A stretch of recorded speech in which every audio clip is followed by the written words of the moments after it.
When you get caught up in a negative thinking spiral, how can you find your way out? That's what this episode is about. You're listening to Pure Light, where we explore how you can believe in yourself and be happy with who you are. My name is Ailey. I'm a coach, writer, and yoga and meditation teacher. This is episode 119. So in the last episode, I talked about the question, what's wrong with me? And different ways of looking at it when it comes to mind.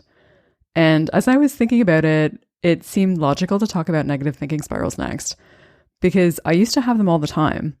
These waves or tidal waves of thoughts that would include not only, questions like, what's wrong with me, but all of the possible answers to that question. So there's a certain amount of energy and momentum in a negative thinking spiral. It's almost like a snowball rolling down a mountain. So it'll keep growing and building speed until at some point, eventually, it'll stop at the bottom when it runs out of momentum. So the other option, other than just kind of like watching it go down, is to do something to stop it or to slow it down or change its path, at least when it comes to a negative thinking spiral, which is totally possible if you focus some of your attention away from what's going on in your mind, because then you aren't feeding it more energy. You're directing that energy towards something else. So there's a limit to how much you can hold in your awareness in any given moment. You can't possibly be aware of everything that's going on. And I took a mindfulness course with Harprakash Khalsa a couple years ago, and his teacher, Shinzen Young, said it in a really nice way. There's only a finite amount of real estate available in consciousness at any given instant. So if you think about it like a pie chart, during a negative thinking spiral, because there's so much momentum and energy related to thinking, most of the awareness shifts there by default. So the mind ends up taking up a huge piece of the pie, if not all of it. Because when you're in the middle of a negative thinking spiral, you're probably not paying attention to what you're doing or what's going on around you.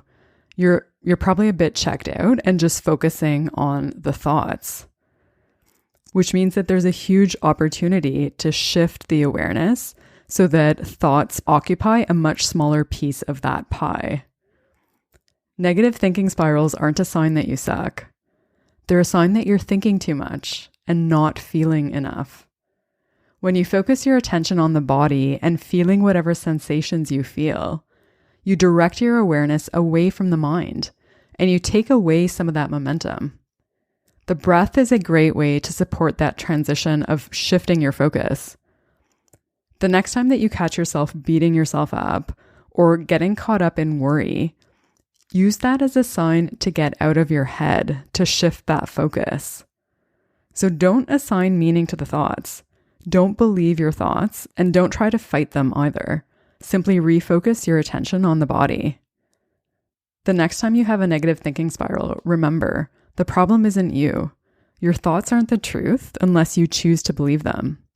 So whatever's going on in your mind is not a reflection of your worth. You can shift your attention away from your mind into your body. And when you do that, you take power away from the thoughts. You slow down that momentum because you aren't feeding the mind with energy by focusing on what you're thinking. So think less and feel more. If you enjoyed this, subscribe to Pure Light to get more stuff like this. Thanks so much for listening. Until next time, may you be guided by your light.